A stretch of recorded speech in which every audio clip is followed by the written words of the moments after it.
Televisa presenta XFM. lo que se viene a continuación.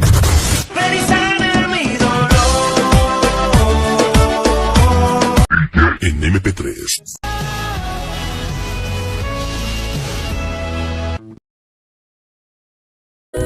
Todavía existen personas que por desconocimiento o por simple acomodo siguen empleando modelos de planificación que llevan al retraso de la institución, pero la realidad nos dice que debemos elegir el que provoque la incorporación de todos y todas al desarrollo de la institución. Por ello, el equipo 3, conformado por las personas que pueden ver en pantalla, expondrán el tema Paradigmas de la planeación educativa.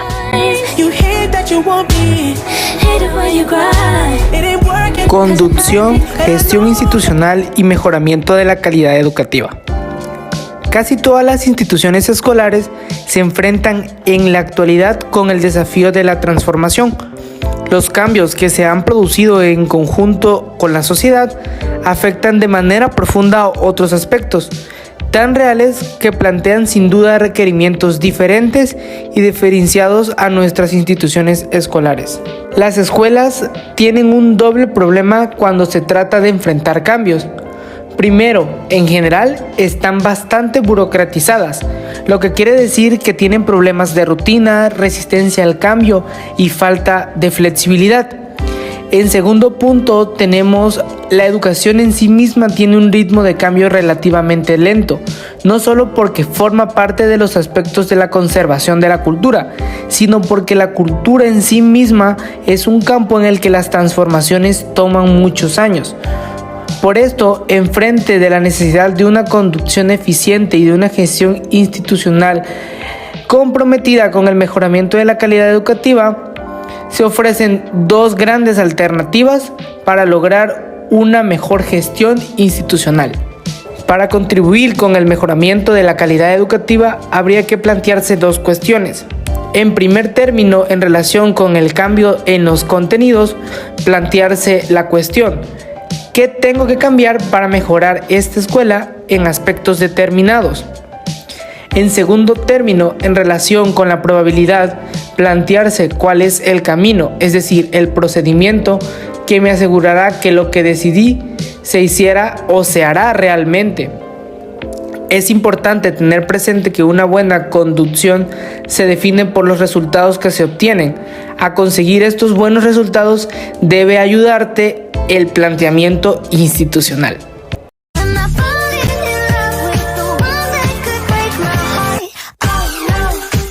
Como siguiente tema, paradigmas de planificación. Planificación normativa versus planificación estratégico-situacional. Para empezar, planeamiento normativo. Este es un modelo racional de la actividad de la planificación que se ha mostrado extremadamente ineficaz en nuestros contextos. Ello se debe sobre todo a la ideología tecnocrática y voluntarista en que se funda, y a su escaso realismo, más que tener en cuenta la realidad y lo posible. Los objetivos se plantean como normas, como un deber ser, que es necesario conseguir independientemente de la realidad de donde se parte y de las posibilidades de lograrlo. Es de esta forma que el problema de este paradigma normativo o clásico, aún generalizado en nuestra realidad, es que ignoran la turbulencia de los procesos que moldean tanto a la escuela como a su contexto. De este modo, pasamos al siguiente paradigma o planteamiento estratégico situacional. Podemos ir señalando algunas de sus características principales, como lo es que no se basa en las normas de lo que debe ser, sino en la realidad de lo posible. En pocas palabras, no se trata de decir cómo deben ser las cosas, sino más bien de generar una estrategia para que la situación actual, que se reconoce como problemática, pase a tener otras características posibles. No hay una norma absoluta que guíe la acción, todo lo contrario al anterior paradigma. De este modo hay una imagen objetivo que da direccionalidad a la acción. Es de este modo que no trata de hacer todo junto, sino que trata de priorizar en función de la importancia de los problemas. Es de este modo, y para ir concluyendo este tema, que el diagnóstico del planteamiento normativo, por ser demasiado abarcativo, desnuda la realidad en toda su problemática. Pero hay un error aquí. No plantea la necesidad de opciones. Uno de los grandes problemas de los planes y proyectos sugeridos con esta metodología en que resultaban muy ambiciosos para que los resultados, recursos materiales estén en constante cambio. Es de este modo que el planteamiento estratégico reconoce que no se puede hacer todo a la vez. Fijar la estrategia supone precisamente fijarse prioridades para establecer un camino que puede ser no muy ambicioso, pero permanente avance. Hay un constante avance. Es decir, que hay una gran diferencia entre estos dos paradigmas. Uno puede llegar a seguir pasos y el otro, en base a una imagen, puede partir de esa visión y llegar a desarrollarse, llegar a expandirse sus grandes planes. Y de este modo es que entre estos dos, una de las mejores planeaciones o el planeamiento sería el estratégico situacional, en donde esta sí abarca más estrategias, y pues como lo mencionaba, pues esta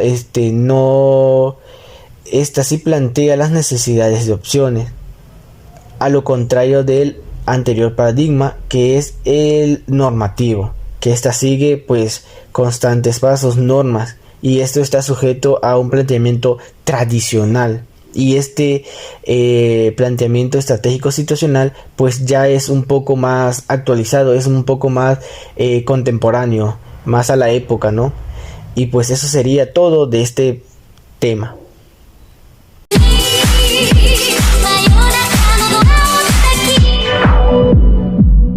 Las nuevas tareas de planteamiento, cómo gestionar la institución. Desde el papel básico del gobierno para la conducción institucional, el principal requerimiento que debe afrontar es la función planificadora. Esto quiere decir que se debe asegurar con mayor coherencia lo técnico y lo político para lograr adecuados resultados del aprendizaje en los alumnos. A partir de ello, la planificación institucional enfrenta tres grandes tareas. La primera función habla acerca de formulación de los objetivos institucionales. Para ello es importante mencionar que el papel de la planificación como instrumento de gobierno trata de mejorar la calidad de la educación. Entonces, a partir de ello, esta función abre o inserta lo que es lo técnico y lo pedagógico, porque esta función desplaza el papel del mero organizador de las acciones hacia un lugar donde lo educativo, igual lo pedagógico, ocupan el centro, ya que ellos dos o esas dos características o dos puntos llenan de contenido a la propuesta planificadora. Es importante mencionar que el director no es más que un corte administrativo, sino más bien es de un compromiso concreto con el contenido de decisiones. Para ello, el modelo de planificación, además de poseer una capacidad de coordinación de acciones y de formulación de proyectos, deberá incluir una serie de discusión tanto técnico y pedagógico acerca de las soluciones y estrategias educativas que se propongan con el objetivo de poder evaluar los alumnos y así poder mejorar la educación. La segunda función habla acerca de generar información oportuna y relevante para los diferentes niveles de decisión. Si bien nos dice que la importancia de la información es un recurso esencial en lo educativo, pues nos ayuda a desempeñar operaciones o situaciones diarias de manera estratégica, para que así podamos tener un alto nivel competitivo y de un crecimiento alto.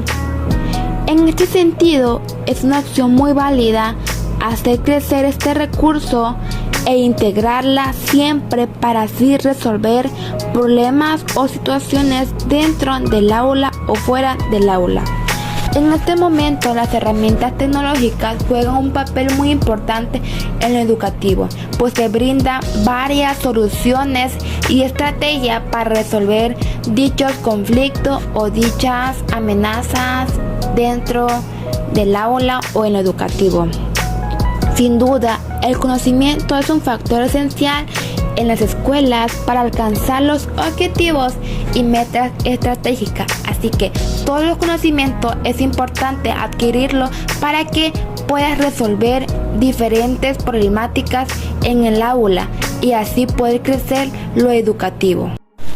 La tercera función nos habla acerca de una construcción de una viabilidad.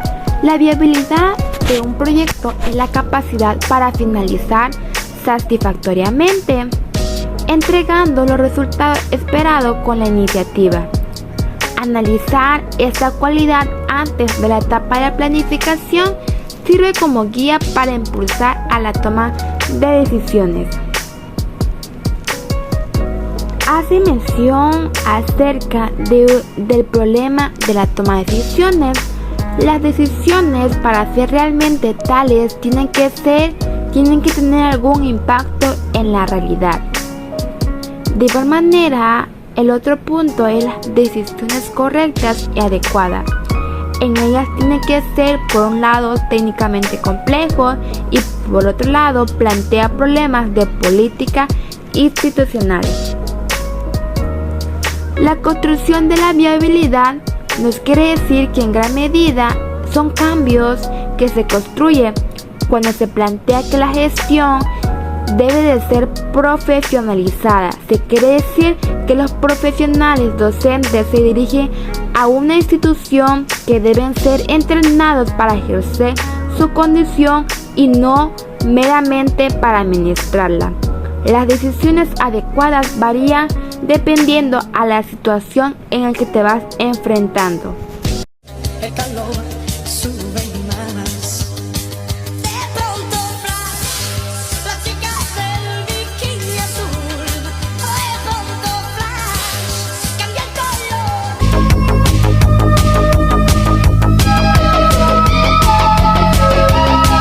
color. Ejes sustanciales de la propuesta pedagógica. Como punto número 1 tenemos el eje epistemológico.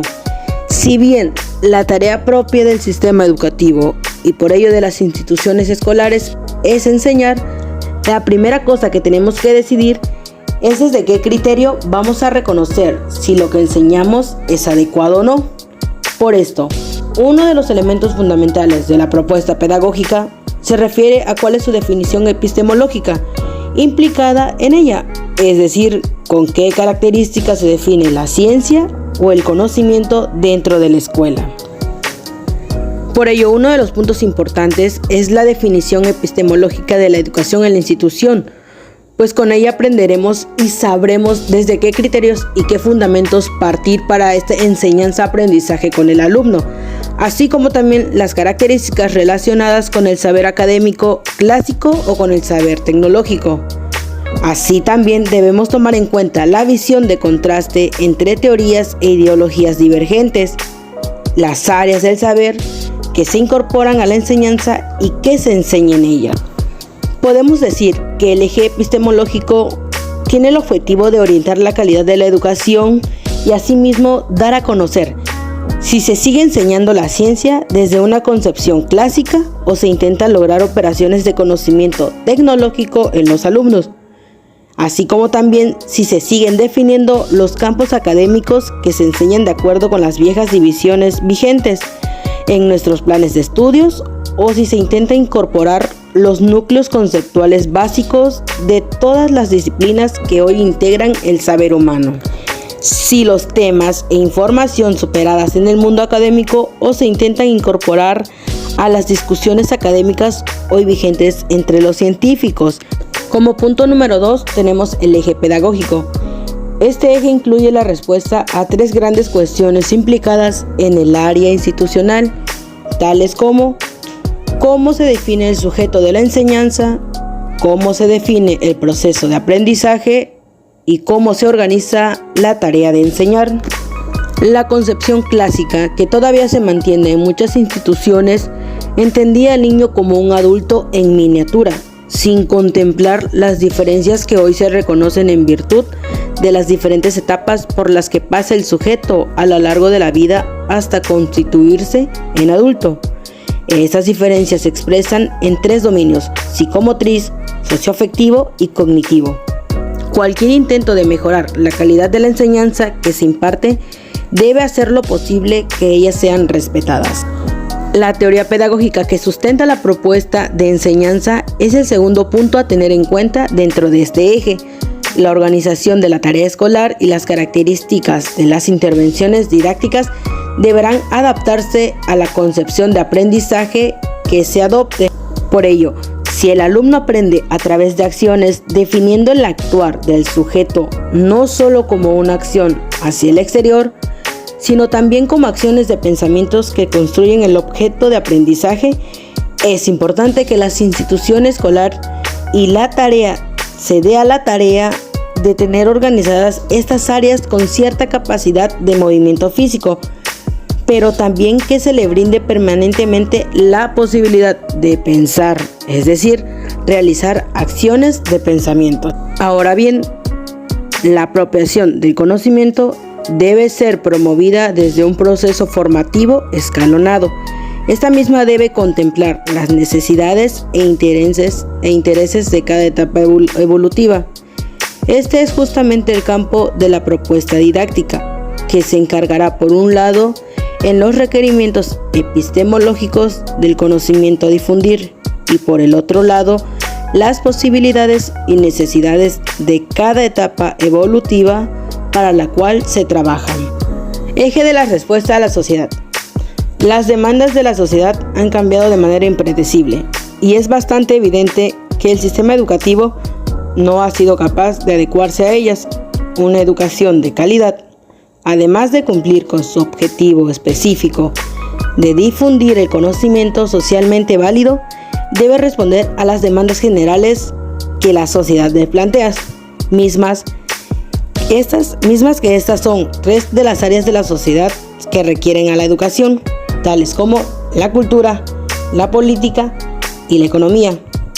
En cuanto a la cultura, esta misma reclama que la educación y la transmisión de valores básicos en los que se asienta la sociedad, definida por muchos también como la formación de la identidad nacional, aunque este papel es cada vez menos responsabilidad de la escuela, en la medida en que ha crecido la importancia de otros agentes culturales como los medios masivos de comunicación, así también como los requerimientos del sistema político.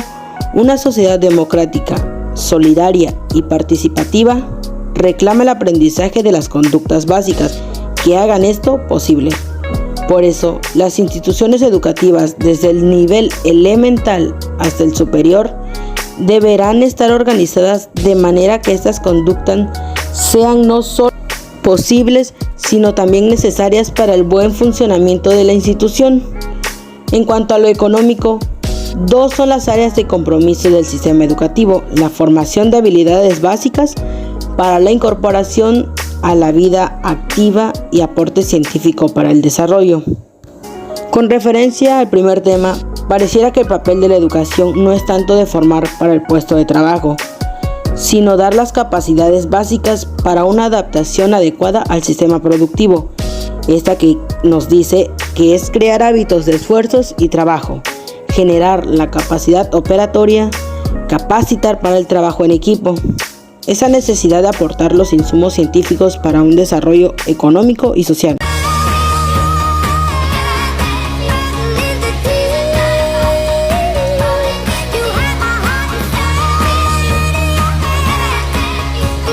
Planificación de las instituciones educativas.